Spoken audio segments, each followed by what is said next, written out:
we've got the introduction to what I'm calling our Epoxide Chalcone experiment. If you look it up in the literature, it's a little bit different, but they give away kind of the punchline.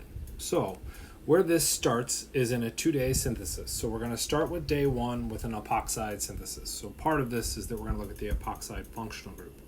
This mechanism officially follows an alpha-beta unsaturated ketone nucleophilic addition followed by epoxide formation, which is a fancy way of saying we haven't talked about any of the details behind that mechanism yet. So don't stress, and we'll look at those officially here in a second. And it's known as the Julia-Colonna epoxidation. The big difference that we need to kind of acknowledge here is that instead of using something like MCPBA, we end up using peroxide, okay, or hydrogen peroxide if you want to get extra specific with it. Okay, and the difference in reactivity here may not be drastically apparent, but if we think back to our MCPBA, we would have our electrons from our nucleophilic pi bond come out and attack, which would cause the electrons to shift around and thereby have these electrons, and of course this is going to look awful, but I'm going to do it anyway, cut back through to make the epoxide. And so our epoxide is forming with those atoms, okay, and really with these arrows. So that's kind of our mechanism, or not kind of, that is the mechanism for MCPBA. When we switch to hydrogen peroxide, the mechanism ends up changing significantly. So one of the big reasons why MCPBA works is that this bond is exceptionally polar, okay, or susceptible to breakage due to that oxygen-oxygen bond. Well, if we look at hydrogen peroxide, it still has the oxygen-oxygen bond. So why is MCPBA so much better at doing this reaction than hydrogen peroxide? To answer that, you really have to consider the remaining pieces. What are the remaining pieces and how do those differ between MCPBA and hydrogen peroxide? Once you address that, you understand why hydrogen peroxide isn't going to work as well to form a epoxide as MCPBA. Okay. That said, we're using this mechanism, okay, or a slightly different result, and so we're not starting with just an alkene, we're starting with an alpha beta. So alpha beta unsaturated, because we have an alkene, and that alpha beta is in reference to the location or distance away from that ketone. This is a common functional group that we will detail and study in both Unit 2 and in Unit 3, and we can consider it then if you'd like. The very first thing that's going to happen in this reaction is our hydrogen peroxide, being a strong base, will deprotonate our hydrogen peroxide. Okay? And because I don't really want to redraw all that or see it anymore, I'm just going to delete it and say that what we end up with is this negative peroxide. That negative peroxide is what initiates this reaction. That attacks, believe it or not, a relatively electrophilic carbon. This is then resonance stabilized through the enolate or through that carbonyl position, and what we would end up with would be our enolate. And we would have, if we color code this out right, okay, our hydrogen peroxide now chilling on the outside.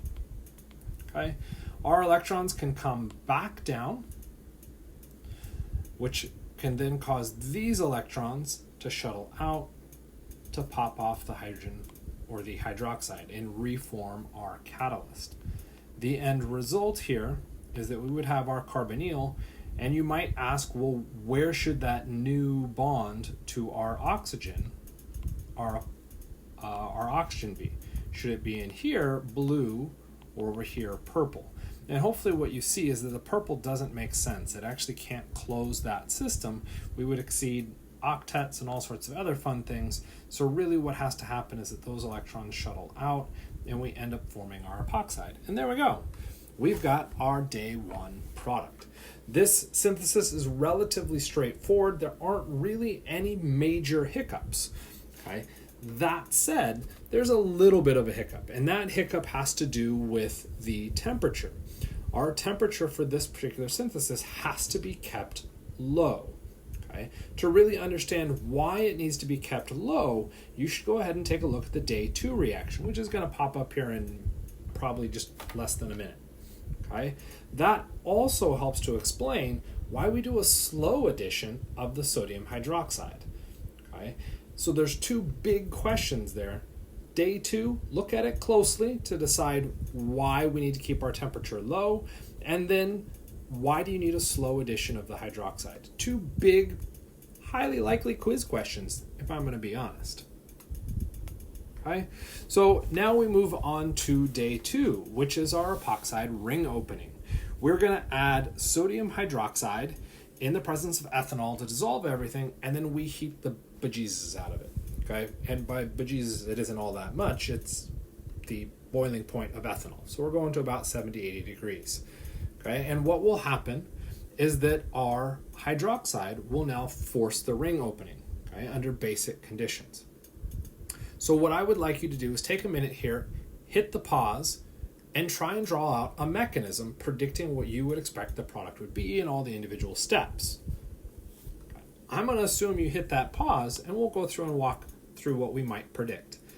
Okay, if we take a look under basic conditions, both of those carbons have roughly the same kind of steric blocking. There's both groups connected to it, so they're the same substitution. I would make the argument that this one's probably a little bit less sterically hindered because you've got that carbonyl kind of button in the way of the blue one. And because we're running under basic conditions, we want to open in such a way that we avoid steric hindrance. Whoops, that's an oxygen. And then we pop this up. Here would be our OH. We broke the bond. Whoa, that was getting a bit heavy with our dots. And we would have a negative charge here. Now what can we do? Well, we can pull from the solvent, say ethanol, and that hydrogen can be pulled from our solvent, and we would form now what we might predict. Okay, and it definitely looks a bit zigzaggy here. OH, OH, carbonyl. So we did a little bit of flips here. Okay, but we've got the same structure. 1, 2, 3, 4, 5. Yeah, 1, 2, 3, 4, 5. Yep. And so that might be a reasonable idea behind it. And hopefully you were able to come up with that. But it doesn't do exactly what we want. Okay, and so one of the things that we have to be aware of is making sure we know what our conditions are. Okay, and what those conditions could potentially do to a reaction. And this is one of the big things in second semester. When we hit second semester, you have to consider the environment. Okay? For those of you hoping that I'm going to reveal the answer, I'm not. Okay? That's part of what the lab is. So we've walked through how we could roughly get to this. And so now what we have to realize is that it isn't going to do that. Okay? So what you want to do is when you look at your results is first identify what techniques are going to be used. So look at the data given to you in the notebook, okay? And then decide what you would expect to see given this as a result, okay? Given that this was our expected product, what should we have seen, okay? If you don't see that, what did you see, okay? So what did the experiment actually tell you was present?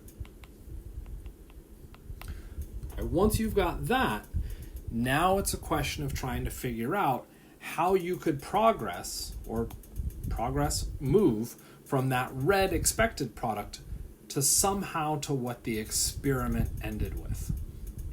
Okay? And it is challenging, okay? But what I want you to be doing is thinking about those kind of potentials, okay? What things could be happening here, okay? Functional groups that could potentially get in the way.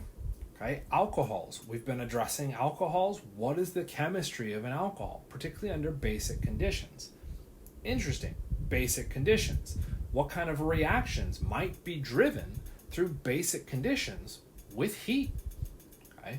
What functional groups would potentially come out of that? could that potentially lead you down a path of, say, a keto-enol tautomerization that is getting carefully highlighted there at the end? Okay, so these are things you need to consider when you approach this experiment. What follows? No audio. I've deleted all audio from the lab recording itself, and I have not added any audio, hopefully, into the video during this time unless something weird in the background pops up. Okay. Day 1, the lab has been sped up 2 times. The addition of base has been sped up 4 times because that was just tedious. So speed it a little bit faster. Day 2, this says that just the laboratory has been set up by 2 times and the extraction process was run at speed. That's actually not true. Everything in day 2 has been sped up twice. Okay. Again, no audio for the rest of this. I'm going to hopefully edit and make sure that you don't hear any random stuff popping in the background. If you need some kind of free music recommendation, I personally would use Radio Paradise. Phenomenal station playing all sorts of fun, interesting things.